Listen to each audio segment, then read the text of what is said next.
Deborah Adeyemi was 34 years old, and until that Thursday afternoon in late November 2024, she thought she had the perfect marriage.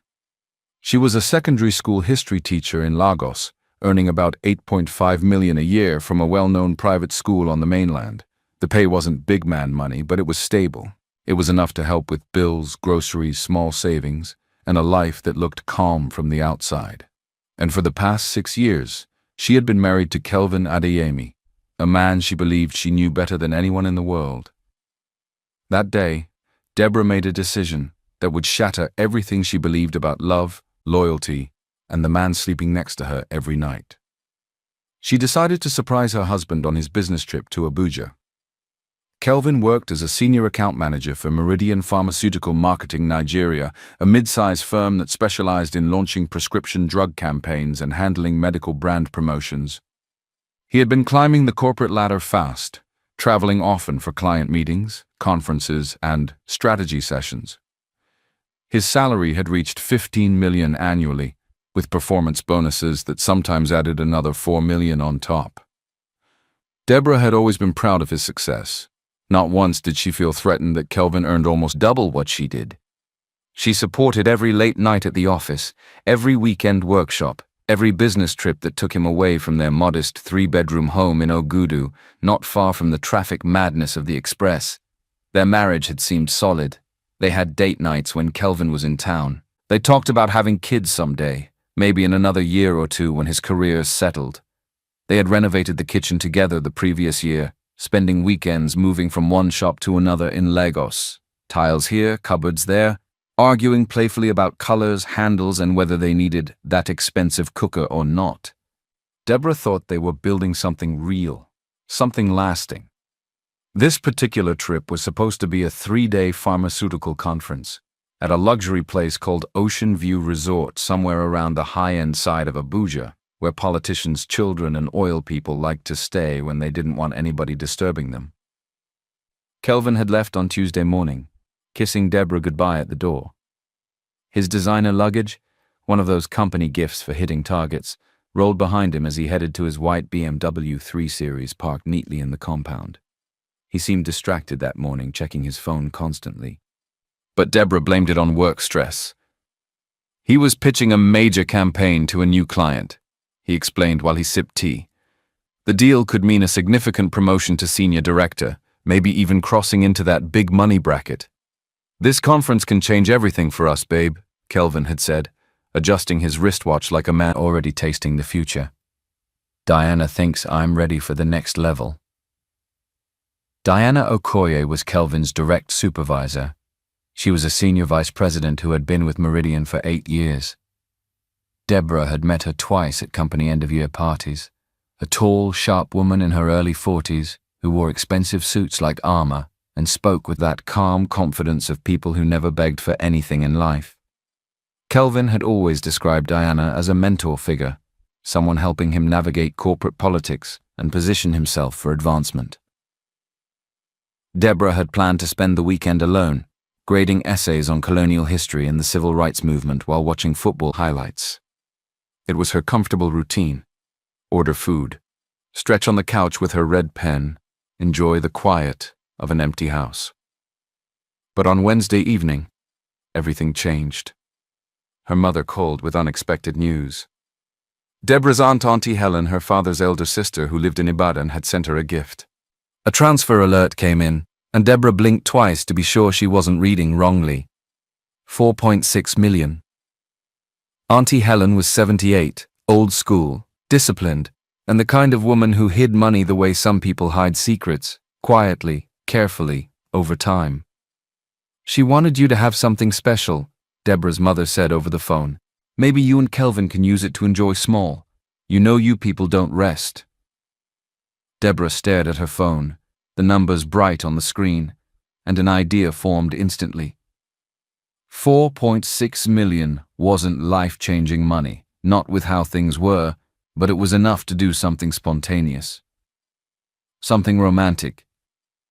Kelvin had been stressed lately, working long hours, bringing his laptop to bed, always on calls. When last did they have real adventure together? When last did she surprise him with something thoughtful? She opened her laptop and started searching flights. There was an Air Peace flight leaving Lagos on Thursday afternoon that could get her to Abuja early evening, if Nigeria decided to behave that day and not disgrace anybody with delays. She booked it anyway.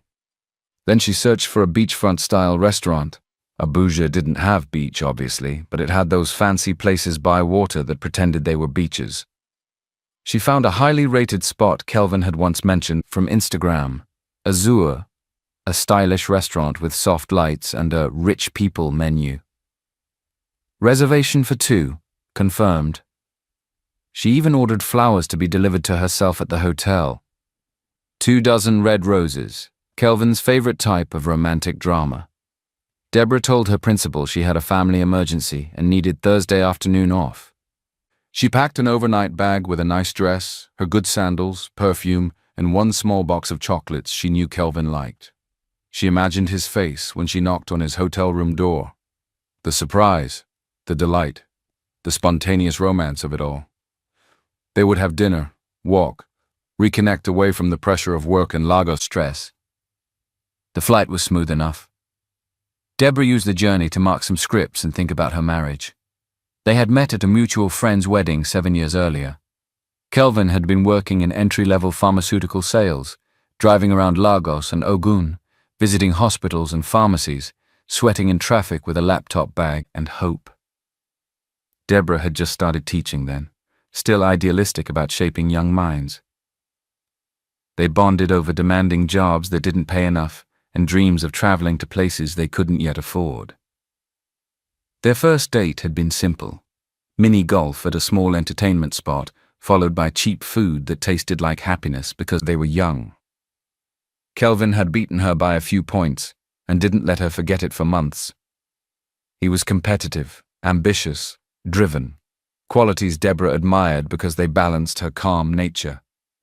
He pushed her to be better, to take risks, to not settle for comfortable mediocrity. They married after a year of dating in a small ceremony at a garden venue on the outskirts of Lagos. 75 guests. A small live band. Vows they wrote themselves. Kelvin promised to choose her every day, to build a life of honesty and partnership. Deborah promised to support his dreams and be his constant in a changing world. For 5 years, those promises had seemed real. Her flight landed early evening. Deborah grabbed her bag and stepped out into Abuja air that felt different from Lagos, less salty, less chaotic, but still warm. She ordered a Bolt. The driver, a chatty man named Musa, spent the ride telling her which places in Abuja were for big men and which ones were for normal people. Ocean View Resort was everything the photos promised. Sleek, modern glass architecture, palm trees, a circular driveway where valets in crisp uniforms rushed to help guests arriving in Prados and Range Rovers. The lobby was all marble and expensive art, with a chandelier that looked like frozen water drops.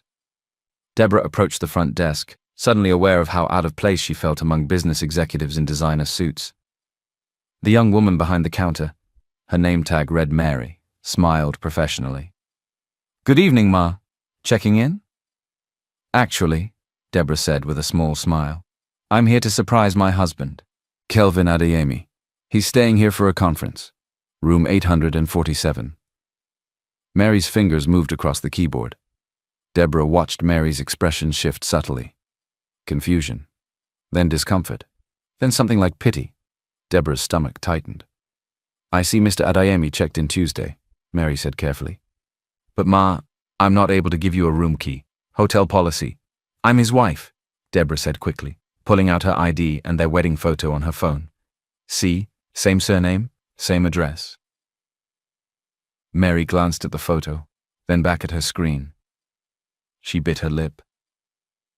"Mrs. Adeyemi, the room is registered under your husband's company card, but there's another guest listed on the reservation." The lobby suddenly felt too warm. "Another guest?" Deborah repeated slowly. Mary leaned in and lowered her voice. "A Mrs. Diana Okoye. She checked in yesterday afternoon." The name hit Deborah like a slap. Diana, his boss, his mentor, the woman who believed in him. "I see," Deborah said, and her voice sounded hollow even to her own ears. "Thank you." She walked away from the desk in a daze, her legs moving automatically toward the elevator. Other hotel guests brushed past her. Couples laughing, business people on phones, families looking happy, normal people having normal evenings. Deborah felt like she was watching them through glass, separate from their world. She pressed the button for the 8th floor. The elevator doors closed and she saw her reflection in the shiny metal. A woman who suddenly looked older. More tired. The elevator rose smoothly, and Deborah's mind raced. There had to be an explanation. Maybe Diana booked a different room and the system mixed it up. Maybe they were working late and Diana was just in his room going over presentations. Maybe. The doors opened. The hallway stretched out before her, silent, carpeted in deep burgundy. Abstract paintings lined the walls, art that probably cost enough to rent a flat for a year. The hotel smelled like air freshener and money. Room 843. Deborah slowed down as she got closer, like her body was trying to protect her from whatever was waiting at the end of that corridor. Her palms were damp. The bouquet she had collected from downstairs suddenly felt heavy in her hands, as if the flowers themselves were already mourning.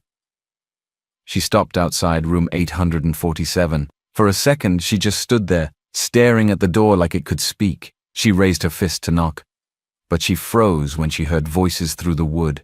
Kelvin's voice, low, relaxed, and laughing. Not the polite laugh he used at company dinners. Not the "I'm tired but I'm trying" laugh he gave her on weeknights when she asked how work went. This one was light, free, intimate. Then a woman's voice answered him, breathy, amused, too close. Deborah's stomach tightened so hard it felt like her insides were folding in on themselves. She pressed her ear slightly toward the door, not even thinking anymore, just listening. There was a murmur she couldn't fully catch. A pause. Then laughter again. And then the sounds came. At first, Deborah's brain tried to reject what her ears were hearing, like it was a language she refused to understand. But the rhythm was unmistakable. The soft creak of furniture. Heavy breathing. A woman's voice, suddenly not laughing anymore, now moaning in a way that sliced straight through Deborah's chest. And Kelvin's voice, deeper now, saying something she couldn't make out. Then the woman spoke again, clearer this time, like the words were being pushed out of her. God. Yes. Right there. Deborah's knees weakened. The bouquet slipped in her hands and dropped to the carpet without a sound. Her entire body went numb. Yet somehow she was aware of everything at once. The faint hum of the air conditioner. The distant clink of an elevator bell. The smell of the hallway. Expensive perfume and cleaning products. The abstract painting opposite the door. All red slashes across black, looking suddenly like a warning sign. Her heartbeat thundered in her ears, drowning out everything except the sounds coming from behind that door. Sounds that meant her marriage was over. Sounds that meant everything she believed about her life was a lie. Deborah didn't know how long she stood there. Minutes, maybe. Could have been 5. Could have been 10. Time stretched and bent like rubber. Part of her wanted to bang on that door, to burst in, to scream, to slap, to drag Kelvin out by his collar and make him look her in the face while he explained himself. But a larger part of her, the part trained by years of teaching history, of understanding how power moves, how people twist stories, how truth gets buried when emotions take over, told her to wait, to think, to plan. If she confronted them now, in her current shock, it would become noise. Kelvin would deny.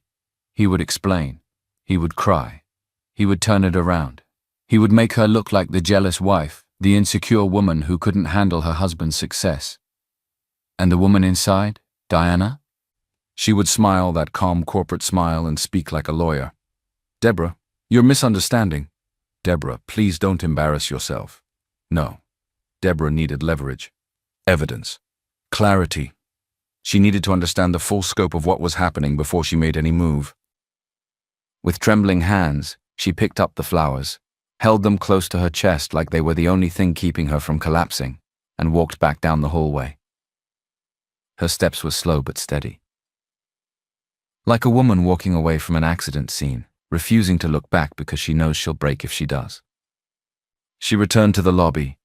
Mary at the front desk looked up immediately, relief flashing across her face when she saw Deborah wasn't coming to cause trouble. Deborah walked straight to her. "I need a room for tonight," she said, and her voice surprised her. It was calm. "Do you have anything available?" Mary nodded quickly. "Yes, Ma. We have a standard room available." Deborah handed over her card.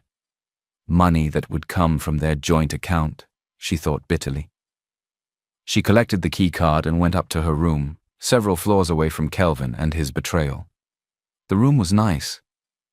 Crisp white sheets. A view of the city. A minibar. Deborah ignored it, even though her throat was burning for alcohol. She sat on the edge of the bed and stared at the wall. Her first instinct was to call Kelvin, to scream at him, to demand answers. Instead, she pulled out her phone and did something that felt both calculated and unreal. She began documenting everything. She took photos of the hotel exterior, the lobby, the elevator area, the hallway leading to the 8th floor. She took a photo of her flight details showing her arrival time. She opened her notes app and started writing down every detail she could remember. The conversation with Mary at the front desk. The other name on the reservation. The voices she heard. The exact room number. The moment the bouquet fell. Then Deborah did something else. She wrote Kelvin a text. Not angry. Not suspicious. Normal. "Hey babe, hope the conference is going great. I've been thinking about you all day. Can't wait to hear all about the presentations when you get home. Miss you. Love you." She stared at the message for a long moment before hitting send. Let him think everything was normal. Let him believe he had gotten away with it. Let him have no idea his wife was in the same hotel, breathing the same air, listening to his lies. 3 dots appeared almost immediately. Kelvin was typing. "Miss you too. Conference is exhausting but good. Learning a lot. Diana's presentation went really well. Probably going to be another late night. Love you." Deborah felt sick. How many times had he done this? How many late nights, conferences, and work trips had been excuses? She set the phone down and stared at the ceiling. Kelvin was married. But so was Diana, from what Deborah remembered. Deborah had seen her once with a wedding ring, taking pictures with executives at a party, looking like a woman who had everything under control. Was her husband sitting somewhere trusting her the way Deborah had trusted Kelvin? Deborah barely slept that night. Any time she closed her eyes, she heard the sounds from room 847. Any time she drifted off, she jerked awake, her chest tight, her heart racing like she was running from something invisible. She ordered room service around midnight, rice and chicken she barely touched, and spent hours on her phone researching. She looked up divorce laws in Nigeria. She read about infidelity and property division. She read stories from women who had been cheated on and then gaslighted into silence. She read about financial protection when a marriage breaks. She also searched Diana Okoye. Her LinkedIn profile popped up quickly. Impressive resume. Years of corporate climbing. Awards. Conference panels. A photo of her in a crisp suit, smiling like someone who had never begged for anything in her life. By 3 a.m., Deborah had made some decisions. She wasn't going to confront Kelvin in Abuja. She wasn't going to give him any warning. She was going back to Lagos on Friday morning as planned. And she was going to spend the weekend gathering information, understanding the full scope of this betrayal, and planning her response. Because Deborah understood something Kelvin didn't. In any conflict, the person with the best information and the most patience usually wins. Friday morning, Deborah took a bolt back to the airport. She flew home to Lagos, landing just after noon. By the time she stepped into their compound in Ogudu, their house felt different. Like a stage set. like a place pretending to be home. She walked through the living room slowly, looking at everything with new eyes. Their wedding picture on the wall, a framed photo from a holiday trip, a birthday card Kelvin once wrote her. All of it now felt like props in a story she didn't know she was acting in. She went to Kelvin's home office, his small work corner where he kept files, documents, and his laptop accessories neatly arranged. Everything was organized, labeled, planned. Deborah took photos.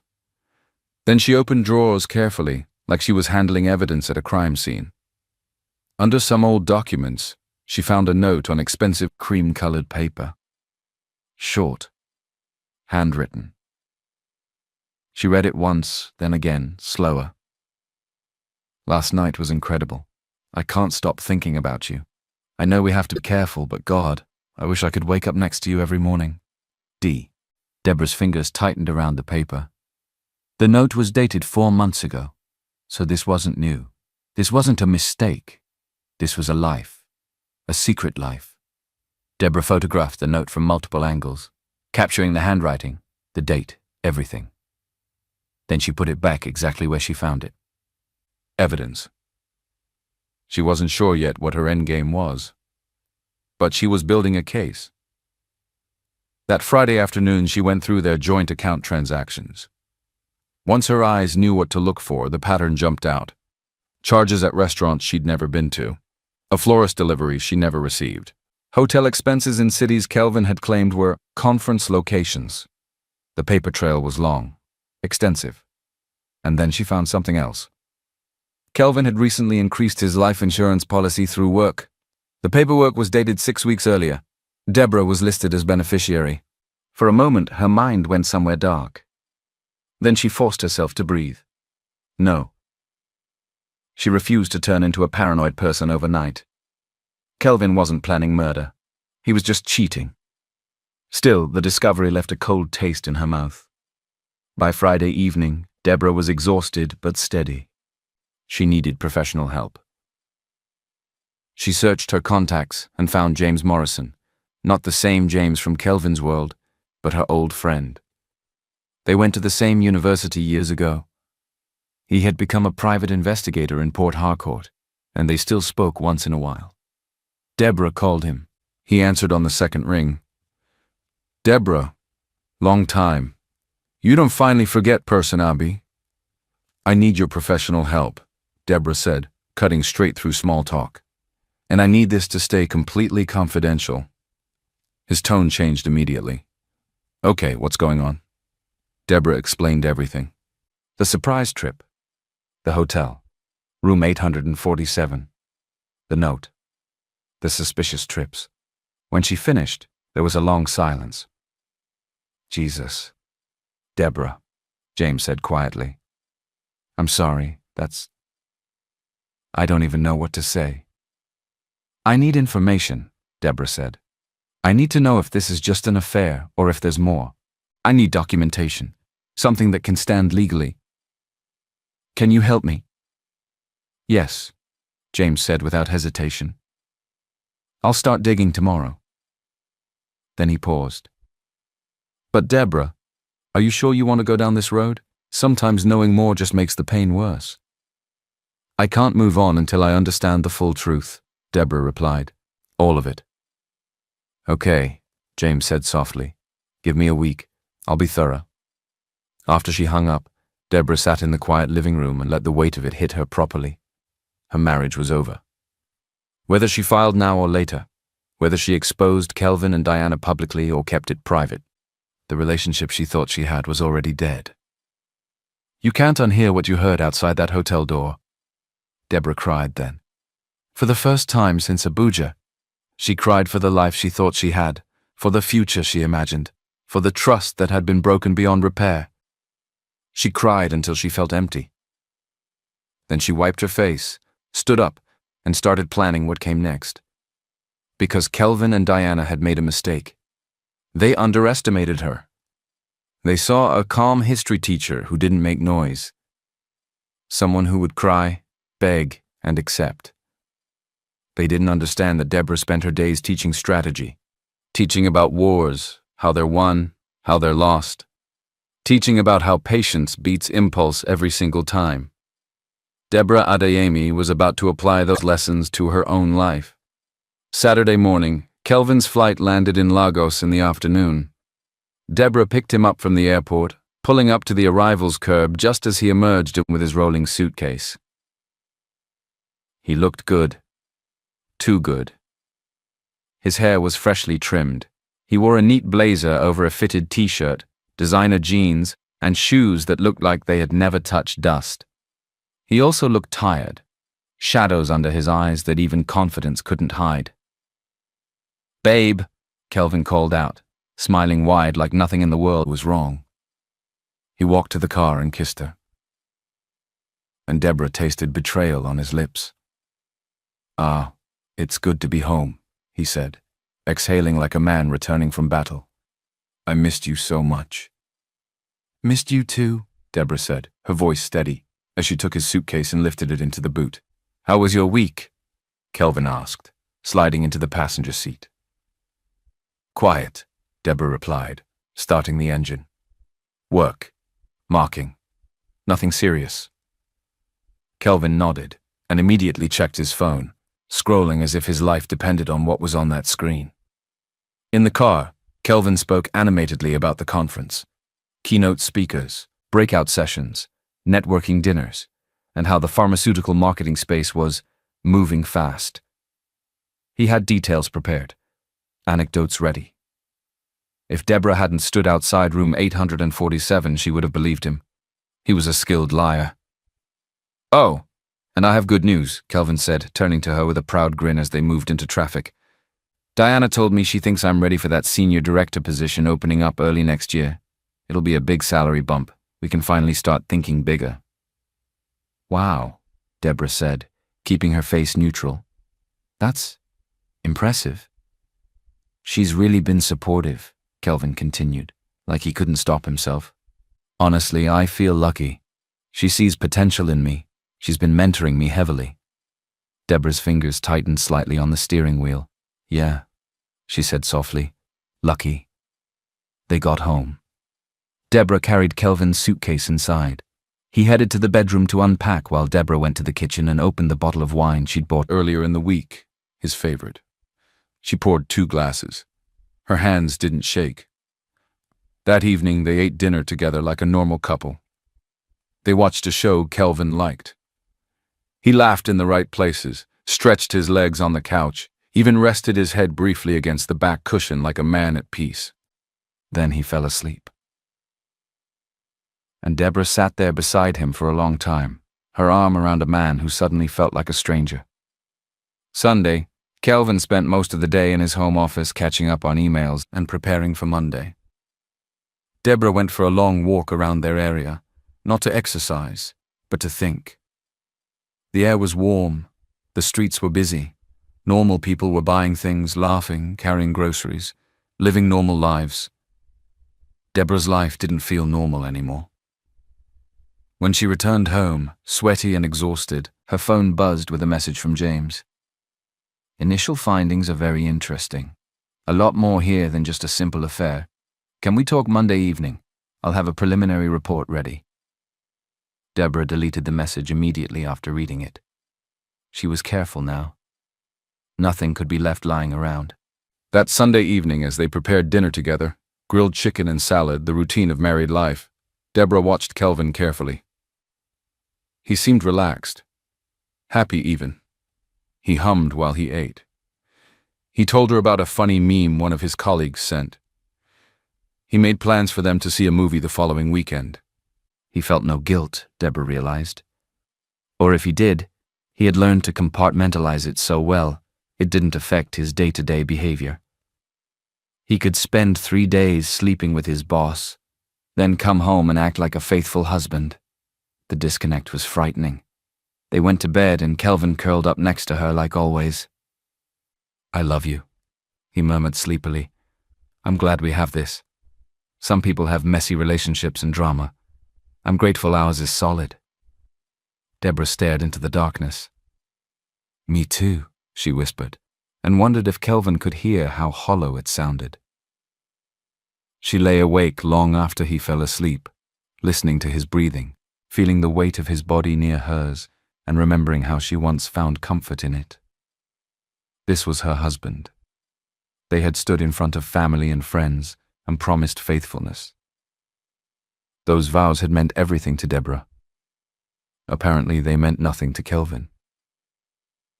Or maybe they meant something once, and then he got tired. Maybe Diana offered him something Deborah couldn't. Power, access, excitement, a faster ladder. Maybe the life Deborah gave him was too ordinary for a man whose ambition kept growing. Deborah didn't know. And she wasn't sure which possibility hurt more. Monday morning, Deborah's emotions were under control again. She woke early, made breakfast, watched Kelvin get ready for work like she'd done 1,000 times. He was checking his phone every few minutes, smiling at certain messages, typing quick replies, and then putting his phone face down like he had nothing to hide. "Big day?" Deborah asked lightly. "Usual madness," Kelvin replied, adjusting his shirt. "Diana wants to debrief about Abuja. Then we have that major client meeting. I might come back late." "No problem," Deborah said. "I have scripts to mark." Kelvin kissed her goodbye, quick, distracted, and left. The moment his car pulled out of the compound, Deborah opened a new note on her phone and titled it, "Evidence Log." She began to document everything. Every lie Kelvin told, every suspicious transaction, every detail from Abuja, every strange conference trip, everything.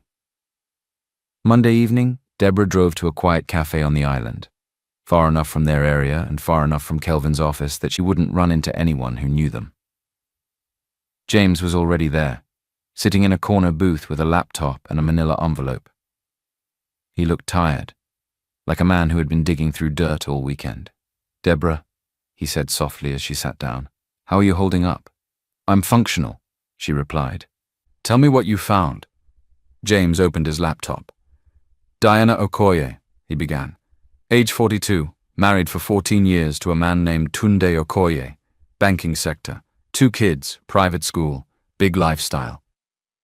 He pulled up a family photo, Diana smiling beside her husband, 2 children in front of a Christmas tree, the kind of picture that screamed perfect life.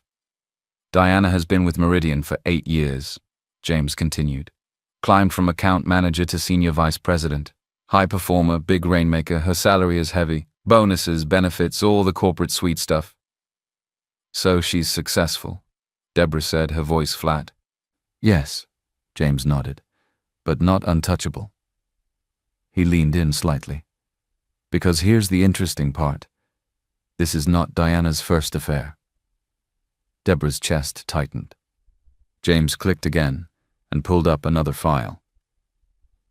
"I found evidence of at least 2 previous men in Meridian who had situations with her. Both ended with those men leaving the company." Deborah stared at him. "Tell me." "First was a man named Chinedu Eze James," said, marketing coordinator. "Worked directly under Diana about 5 years ago. He left suddenly and his exit package included an NDA. Second?" Deborah asked, already feeling sick. "A guy named Femi Adebayo," James replied. "Senior account manager. Same position Kelvin is in now. He was being groomed for a director role." James paused and looked Deborah in the eye. Then suddenly, earlier this year, he withdrew from promotion consideration, got transferred to Meridian's East Coast office, and signed an NDA as part of his relocation package. Deborah felt heat crawl up her neck. "So the company knows," she said. "They know," James confirmed, "and they've been protecting her because she brings in revenue, big clients, big contracts. The company has decided it's cheaper to settle quietly than to expose her and lose money." He pushed the manila envelope toward Deborah. "Everything I found is in here. Dates, documentation, people willing to talk off the record. Hotel receipts showing Diana and Kelvin staying together, sometimes booked through company channels, sometimes through Kelvin's corporate card." Deborah opened the envelope and began flipping through printed emails and call logs. Nothing explicitly sexual, but intimate in a way no supervisor and subordinate should be. Messages like, "Looking forward to Abuja. Last time was incredible. Dinner tonight." Phone records showing hundreds of calls and texts, late at night, early morning. A timeline showing Kelvin's rapid rise since he started working directly under Diana. Then James pulled up something else. "That senior director position Kelvin mentioned?" James said quietly. "It was supposed to go to someone else, one of the people Diana pushed out." Deborah's jaw tightened. "So Kelvin's promotion is tied to this?" "It appears that way," James said gently. "Which means if this comes out, Kelvin's professional reputation is finished. People will assume he climbed by sleeping with his boss, not by merit." Deborah sat back slowly, the cafe noise around them suddenly distant. This was bigger than she thought. This wasn't just her husband cheating. This was a pattern of exploitation enabled by corporate silence. A toxic environment where power swallowed people quietly and NDAs buried the bones. James watched her carefully. "What do you want to do?" he asked. Deborah's voice came out calm, but her eyes were cold. "I want the truth." James nodded.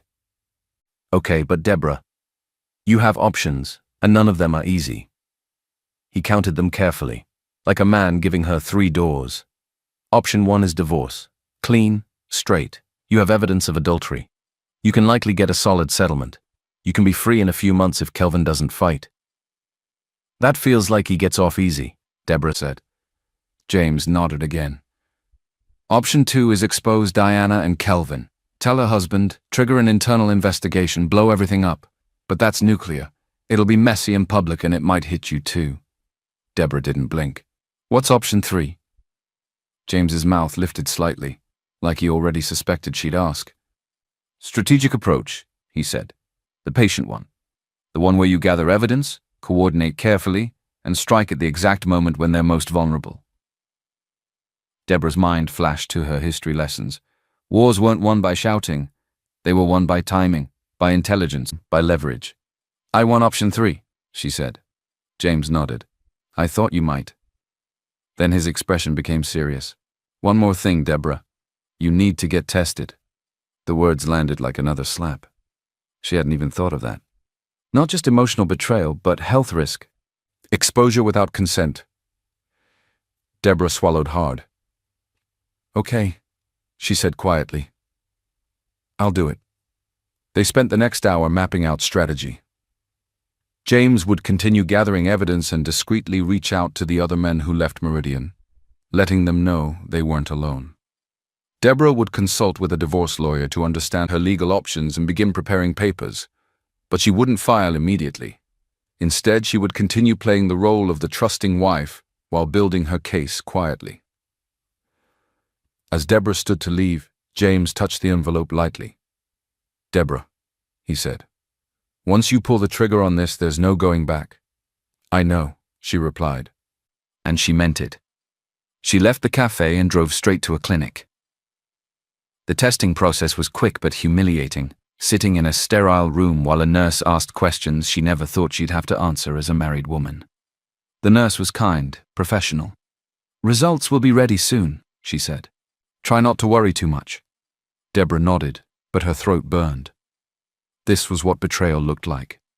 Not just tears, but medical tests, legal strategy, living like a spy in your own marriage. Kelvin came home late that night, carrying takeout like a peace offering. "Babe," he said, forcing a smile, "I know I've been working crazy hours lately, so I brought food, just us." "That's sweet," Deborah said, taking the bag and unpacking the containers. "How was your day?" she asked, like a normal wife. "Intense," Kelvin replied, kicking off his shoes. "Diana and I spent 2 hours with the new client. I think we nailed it." Deborah watched him closely. He said Diana, the way people say someone they're proud to belong to. "If this deal goes through," Kelvin continued, excitement lighting his face, "my bonus alone will be big. Diana says I'm going places." Deborah nodded slowly. "Diana seems to take a lot of personal interest in your success," she said carefully. Kelvin didn't catch the danger. "She does," he replied casually. "She told me today that I remind her of herself when she was younger, hungry, ambitious, willing to do whatever it takes to win." Deborah forced a small smile. "I bet she did." They ate dinner at the kitchen table, the one they bought together years ago. Kelvin talked about safe topics, marketing strategies, client preferences, office politics. Deborah listened, asked questions, played her role. Later, as they got ready for bed, Kelvin's phone buzzed. He glanced at it and smiled before typing a quick reply. "Everything okay?" Deborah asked from the bathroom, brushing her teeth. Kelvin didn't hesitate. "Diana has a question about tomorrow's presentation." He shook his head like he was joking. "She works too late. I keep telling her she needs better work-life balance." The irony didn't touch him at all. Tuesday, Deborah used her free period in the afternoon to meet with Rachel Morrison, the divorce lawyer her colleague had quietly recommended. Rachel's office was in a clean, tasteful building on the island. Wood paneling, framed certificates, leather chairs that looked like they had never seen stress. The air even smelled expensive, like calm people and quiet money. Rachel herself was in her mid-50s, sharply dressed in a charcoal suit, grey hair cut into a neat bob, and eyes that looked like they had seen every kind of heartbreak and still had patience left. Deborah sat down and told her everything. Not the emotional version, the factual version. The pattern. Rachel listened without interrupting, writing notes on a pad. Sometimes she nodded slowly. Sometimes her lips tightened like she didn't like what she was hearing, but she had heard worse. When Deborah finished, Rachel placed her pen down. "You have a very strong case," she said, calm and direct. The documentation is solid. The fact that you have hotel records, call logs, written notes, and a clear pattern makes it stronger. Deborah swallowed. "What does that mean practically?" "It means you can protect yourself," Rachel replied. "It means if he tries to twist the story, you have proof. It means if he tries to play the victim, you have receipts." Deborah looked down at her hands. "How long does this take?" she asked. "If he wants to settle quietly, it can be fairly quick," Rachel said. "If he wants to fight and drag it, it can take longer. But most people who have been caught red-handed prefer to settle fast, because shame is expensive." Deborah gave a short, humorless breath. "He hates shame." Rachel studied her for a second. "You're not here just for a divorce," she said. Deborah's eyes lifted. "What makes you say that?" "Because you're not talking like someone who only wants peace," Rachel replied. "You're talking like someone who wants consequences." Deborah didn't deny it. So she told Rachel about Diana, about the pattern James had uncovered, about the men pushed out, about NDAs, about how Meridian protected power and buried victims. "If I'm going to lose my marriage anyway," Deborah said quietly, "shouldn't something bigger come out of this? Shouldn't this stop?" Rachel leaned back slowly, fingers interlocked. "Legally, you can inform Diana's husband," she said. "Truth is not defamation. If it's true and documented, you're standing on ground." "And Meridian?" Deborah asked. "That's where it becomes bigger," Rachel replied.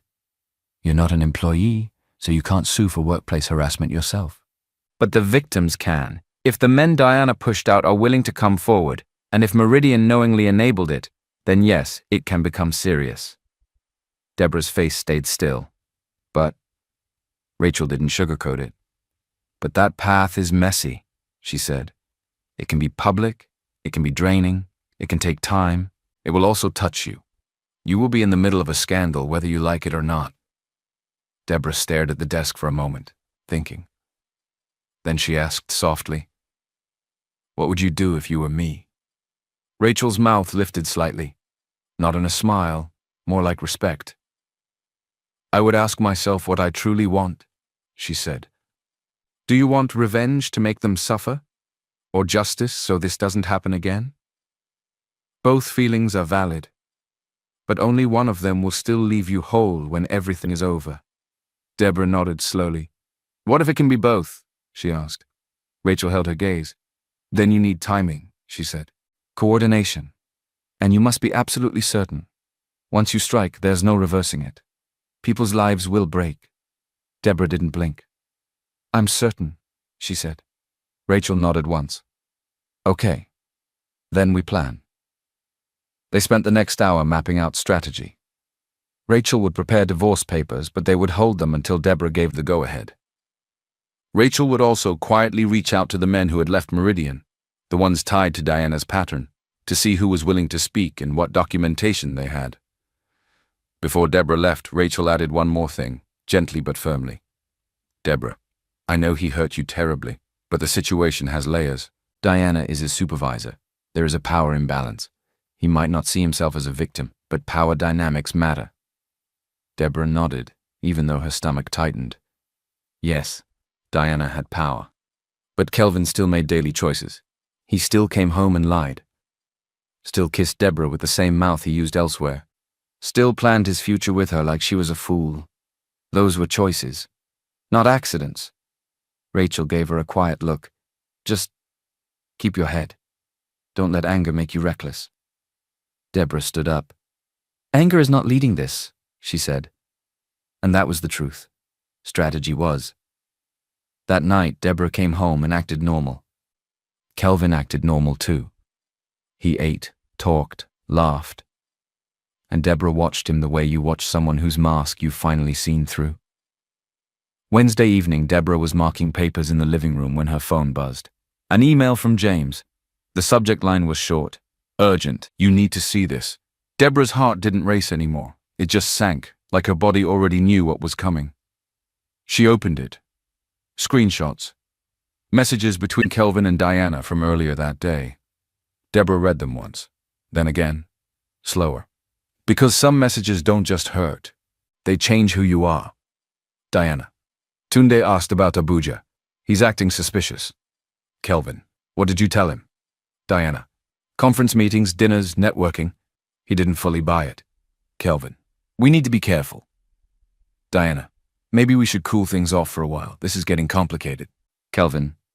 We've been through this before. Just a few more months until your promotion is locked in and your salary increase kicks in. Then we decide. Diana.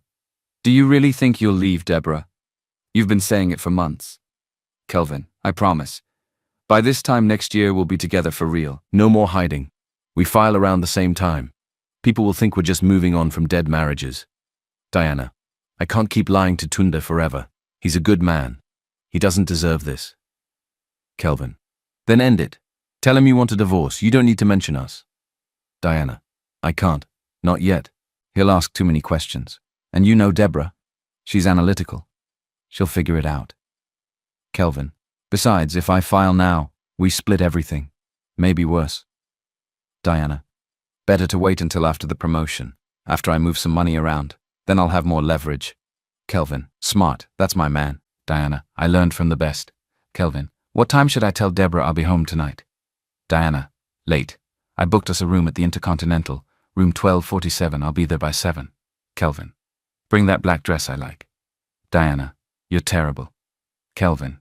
I love it. Diana. I love you too. See you soon. Deborah stared at the screen. Her chest didn't feel like it was breaking anymore. It felt like it had hardened. Because this wasn't a mistake. This was calculated. Planned. They were not just cheating. They were plotting. Kelvin wasn't only betraying her emotionally. He was planning to destroy her financially, to corner her, to blindside her when he had leverage. And Diana was encouraging it like it was strategy. Deborah forwarded the screenshots to Rachel with one sentence. Timeline needs to move up. How soon can we strike? Rachel responded quickly. I've been making calls. One of the former employees is willing to talk. He has documentation. We can file a formal workplace complaint on Monday and send notice to Meridian's legal team. That gives us the opening. Can you be ready by Monday? Deborah typed. Monday works. Let's do this. Then she deleted the thread and cleared her history like her life depended on it. Because now it did. An hour later, Kelvin texted. Working super late. Big project. Don't wait up. Love you. Deborah knew exactly where he was going. Probably excited. Probably feeling powerful. Probably wearing that good husband mask while he walked into betrayal like it was normal. She replied, No problem. Love you too. Then she poured herself a drink, something she rarely did on a weekday, and sat outside. The street was calm. A neighbor's generator hummed softly. Christmas lights were already appearing on nearby balconies, twinkling like normal life. Deborah's life was not normal. Thursday and Friday passed in a blur of careful acting. Deborah went to school, taught classes, marked scripts, came home, cooked, smiled when she needed to smile. Kelvin came home late some nights, acted tired, acted stressed, acted like a hard-working husband. He never once guessed his wife was building a case behind him. Friday evening, Kelvin suggested they go out for dinner, a rare treat during a busy season. They went to a nice Italian place, sat in a cozy booth and talked about the next holiday coming up like two people whose marriage wasn't already dead. "My parents want us to come to Abeokuta," Kelvin said, twirling pasta on his fork. "But honestly, I was thinking, maybe we stay here. Just the two of us. Quiet holiday.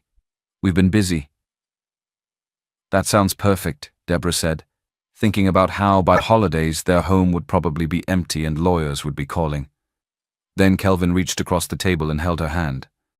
"Deborah," he said suddenly, with that soft voice he used when he wanted to sound sincere. "I know I've been distracted. I'm sorry. You've been patient, supportive. I don't tell you enough how much I appreciate you." Deborah looked at his hand on hers. The same hand that wore the ring she once believed in. "It's okay," Deborah said calmly.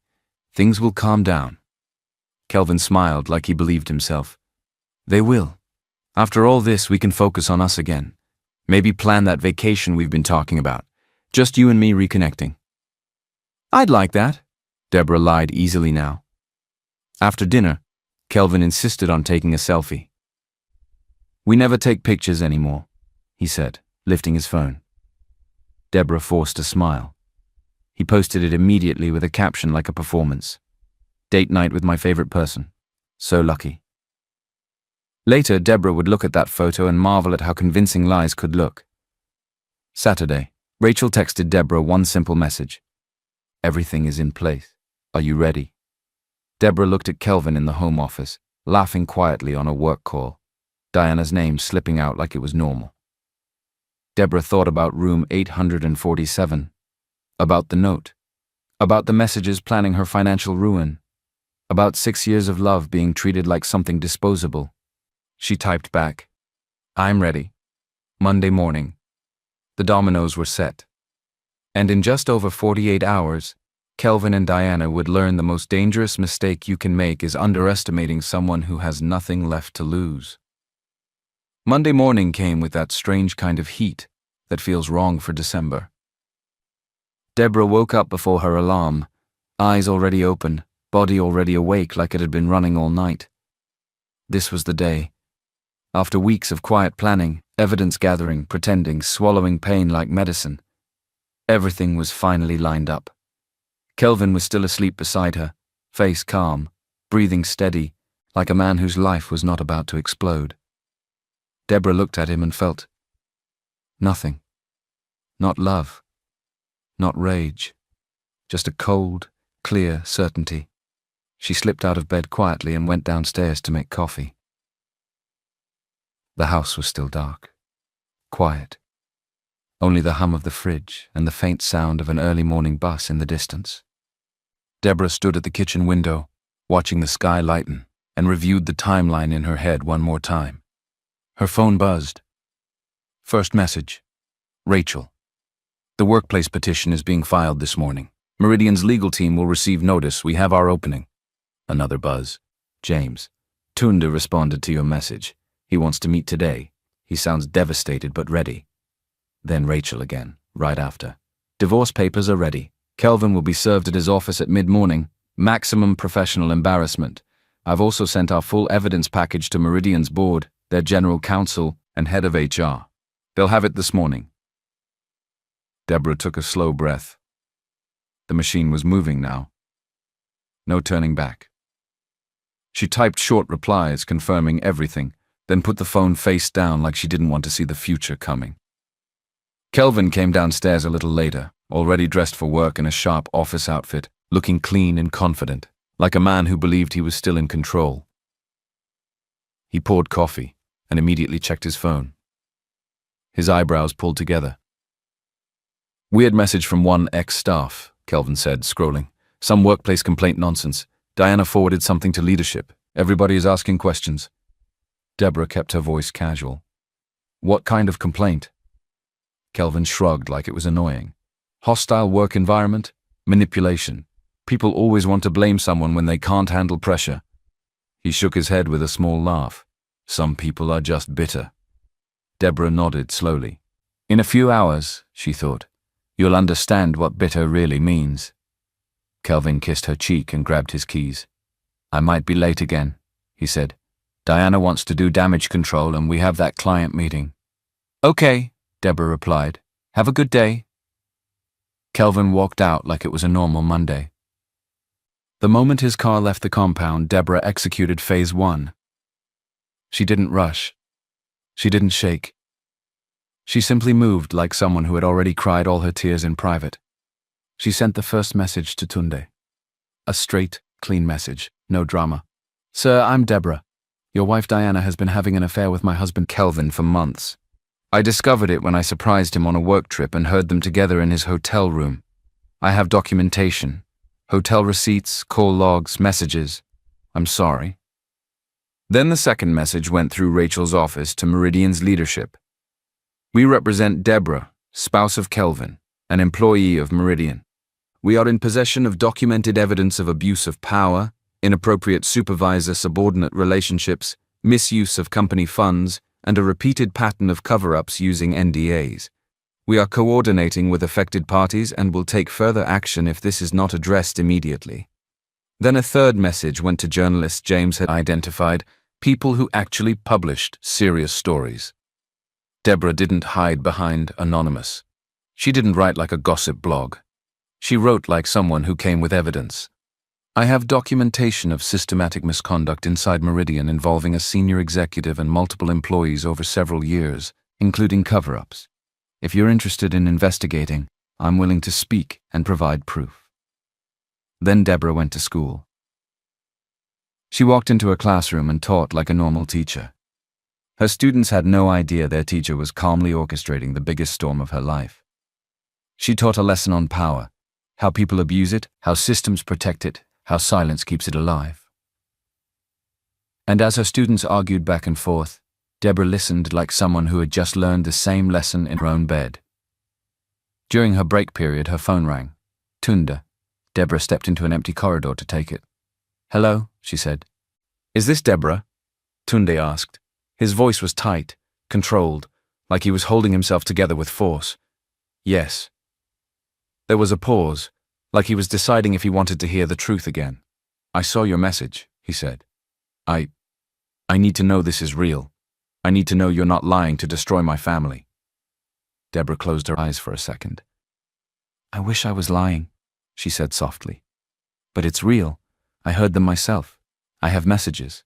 I have proof. How long? Tunde asked, and that's when his voice cracked. Deborah chose her words carefully.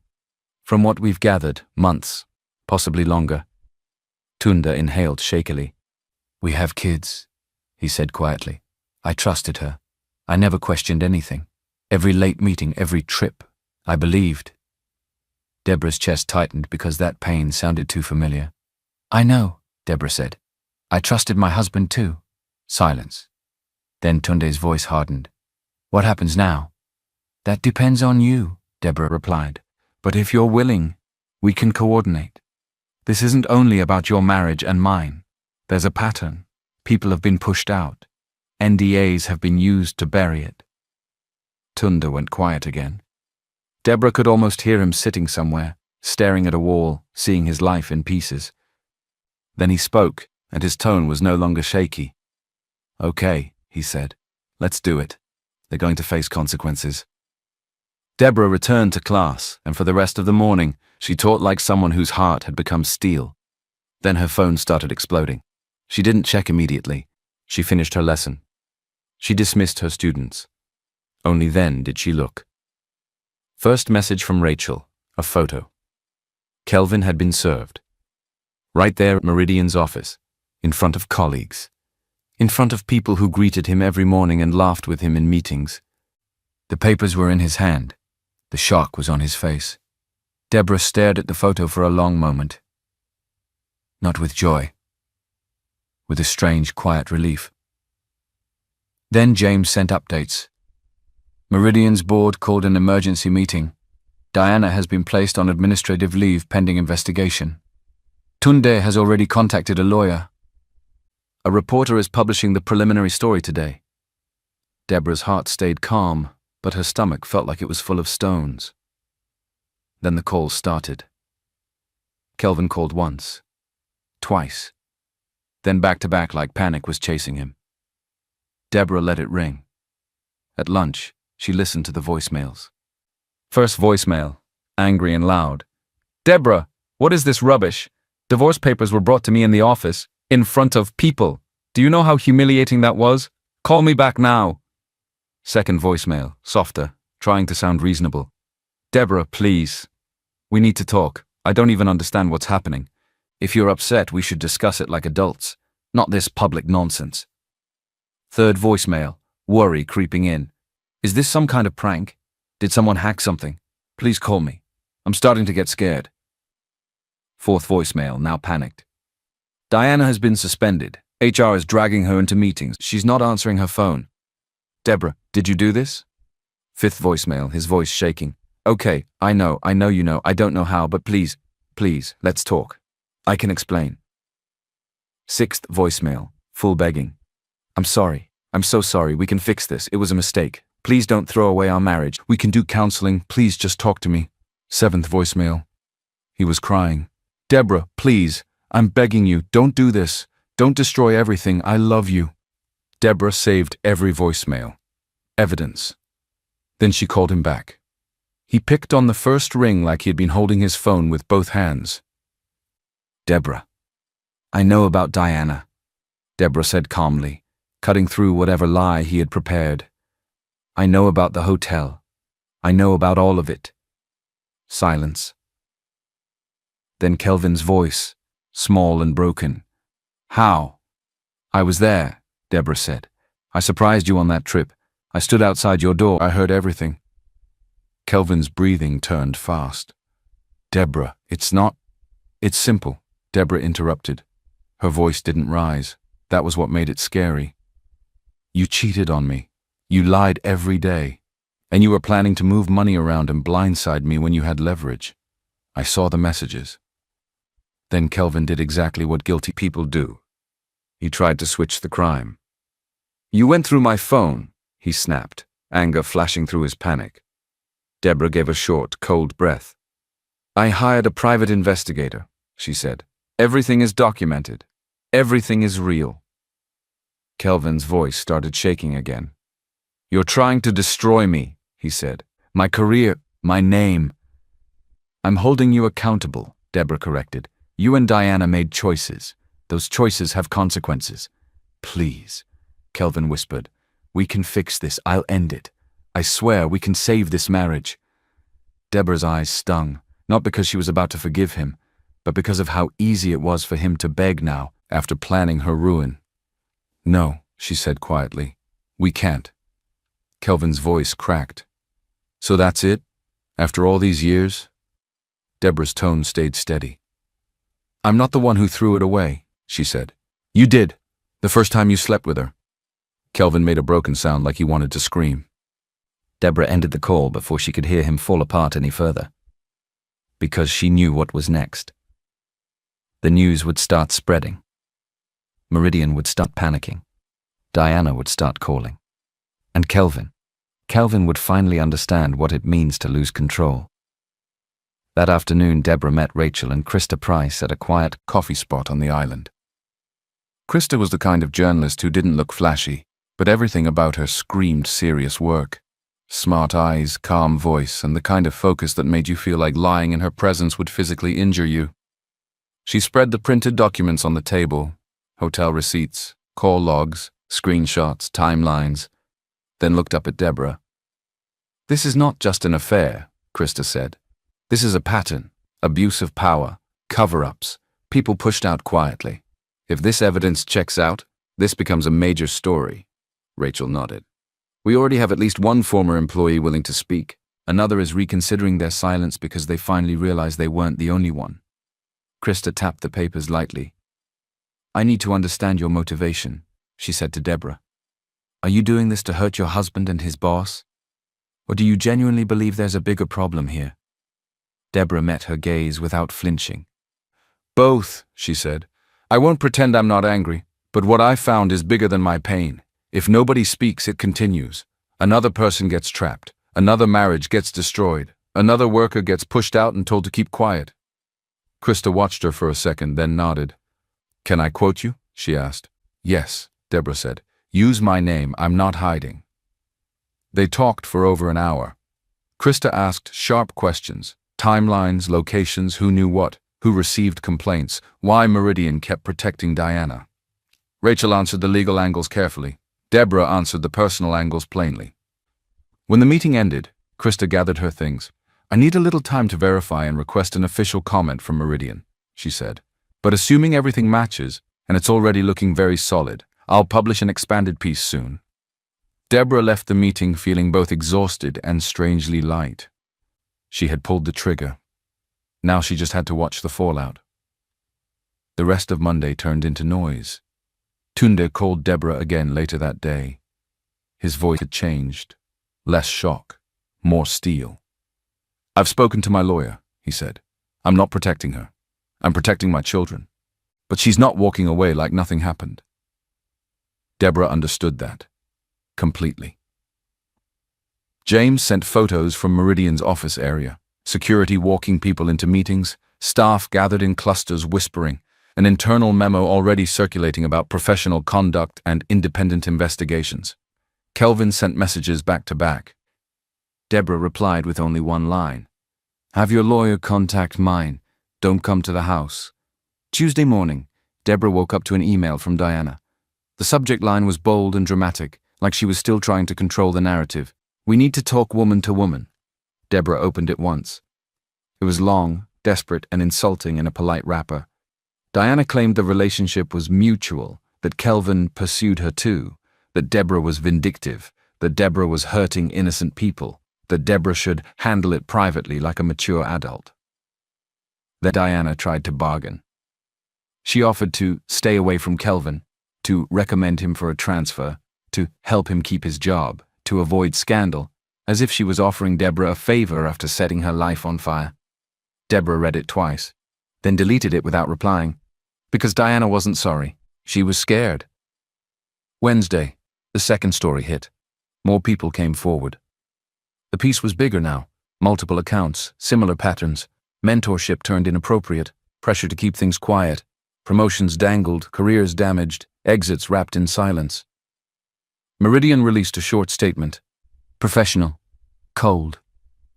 We take these allegations seriously and have launched an independent investigation." But inside Meridian, panic was already spreading. Clients started asking questions. Senior leadership started holding meetings behind closed doors. And the one thing companies hate more than bad behavior is bad headlines. By Thursday, the full story landed, longer, deeper, and harder to ignore. This time, it wasn't whispers. It was names, patterns, proof. And Deborah's quote sat right there in black and white. "My marriage was destroyed, but what I discovered is bigger than my personal pain." This was enabled, and silence would allow it to continue. That same day, Meridian announced Diana's termination for gross misconduct and violation of professional standards. By evening, people who used to greet Diana with smiles were suddenly acting like they'd never known her. And Kelvin? Kelvin was called into a marathon HR meeting. He wasn't fired, but his future at Meridian was finished. The promotion he thought was coming vanished. His name was now attached to a scandal that nobody wanted near them. And the funniest part, funny in a bitter way, was that Diana stopped answering him.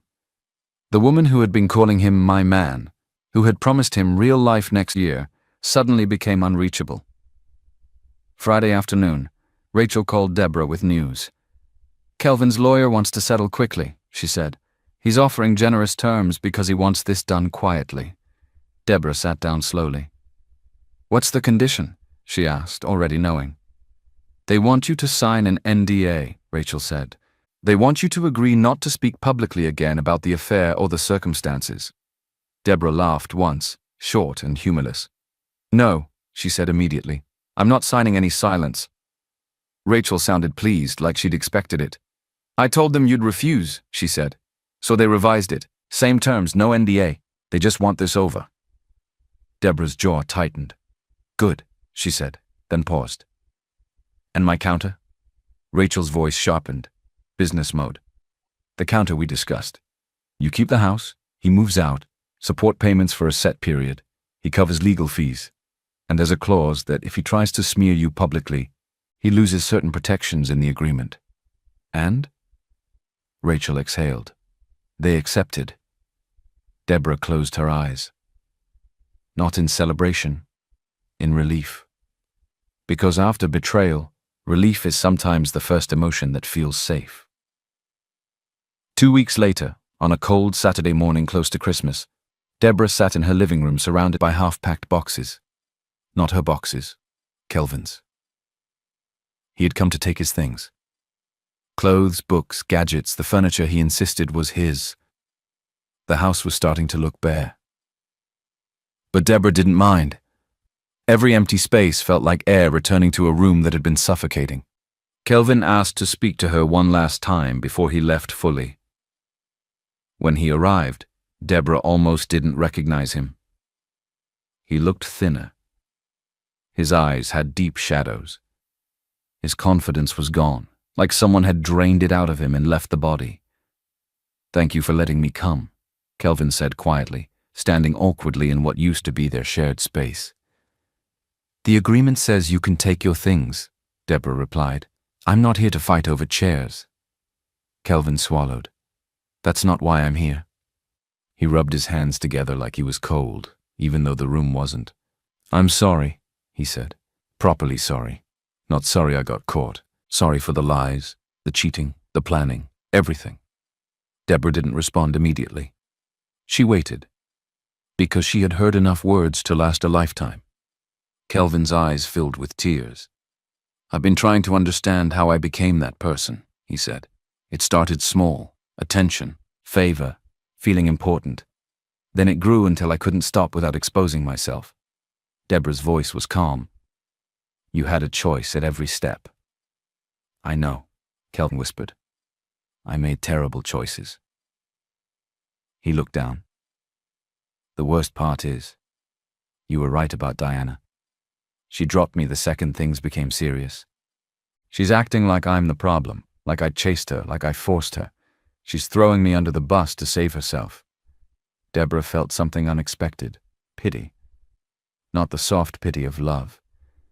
The distant pity you feel for someone who walked into fire and is shocked they got burned. I'm sorry, Deborah said quietly. That's another betrayal on top of everything else.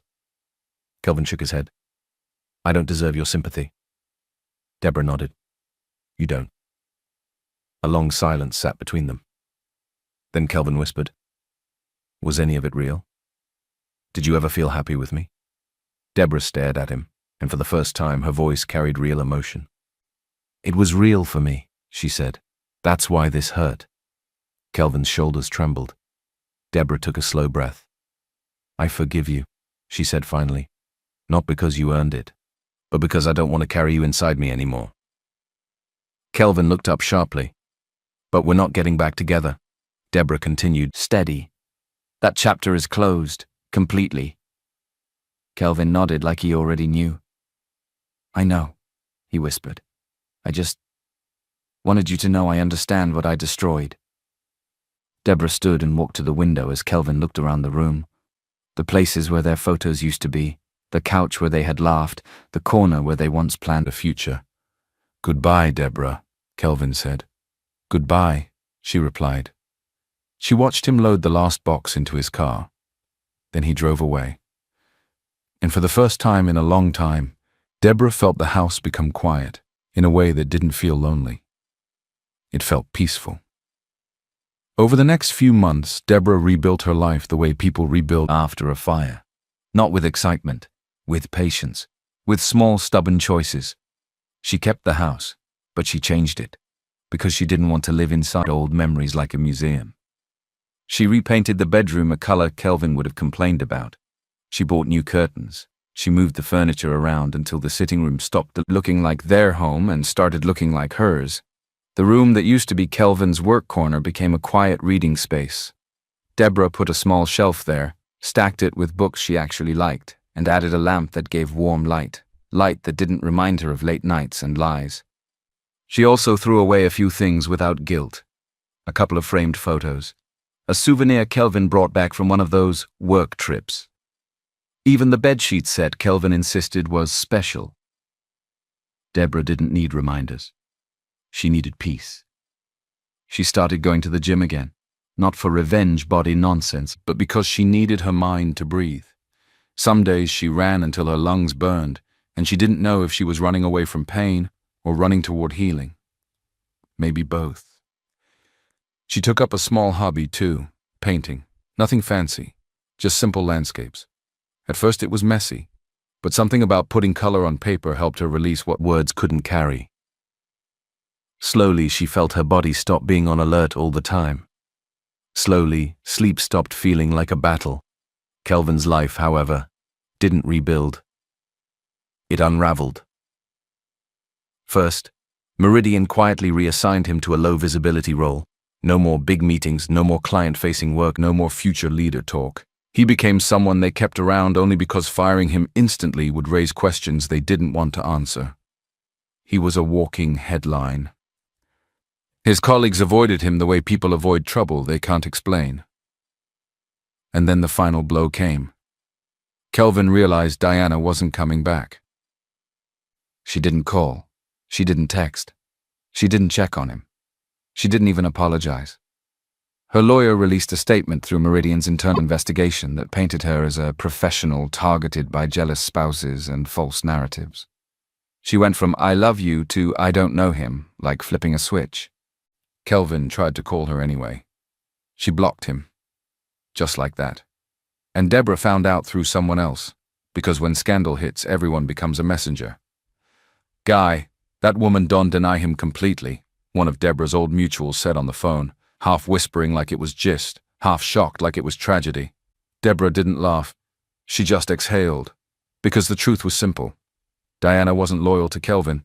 She was loyal to power, and Kelvin had mistaken attention for love. Diana's own life also collapsed, but in a different way. She didn't just lose her job. She lost her image. The kind of image that had fed her ego for years. People in her circle stopped inviting her to things. The ones who used to respect her suddenly developed selective memory. Some friends stood by her quietly, but many disappeared. And her husband Tunde didn't play. He filed for divorce aggressively. Not because he wanted drama, but because he wanted the truth on record. He fought for custody. He fought for assets. And he made it clear he would not accept a quiet settlement that allowed Diana to walk away looking clean. He didn't want revenge. He wanted accountability. The case became public enough that it started showing up in online discussions, people talking, speculating, arguing. Some blamed Deborah, as society always tries to blame the person who exposes dirt instead of the person who created it. Some praised her. Some said she was wicked. Some said she was brave. Deborah didn't engage. She had learned something important. When you stop living for people's approval, you finally become free. Meridian tried to save itself. They moved fast. New policies, new training, new HR procedures, and an independent culture audit they suddenly cared about because the media was watching. Eventually they settled. Quietly, but not secretly. A group of former employees, people Diana had damaged over the years, filed a joint case.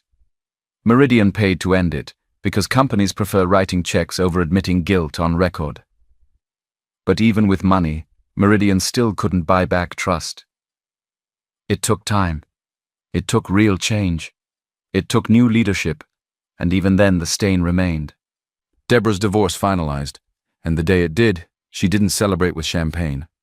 She sat on her sofa, alone, and felt something simple. Relief. Not happiness. Not victory.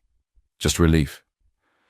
Like someone had finally removed a heavy bag from her shoulders, and her spine remembered how to stand straight.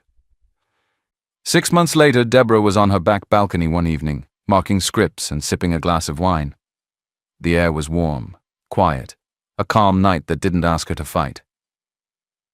Then her phone buzzed. Unknown number. She stared at it for a moment, then opened it. Madam Deborah, good evening. This is Jennifer Brooks. I wanted to thank you. Because you spoke up, I found my voice again. Because you pushed, we got justice. I hope you're doing well. You did a brave thing. Deborah smiled. Not a big smile. A soft one. The kind of smile that says, maybe I didn't suffer for nothing. She typed back. Thank you. I'm glad you got justice. We all deserve better. She put the phone down and looked out at her small garden area. Flowers were blooming in quiet colors. The night air smelled clean.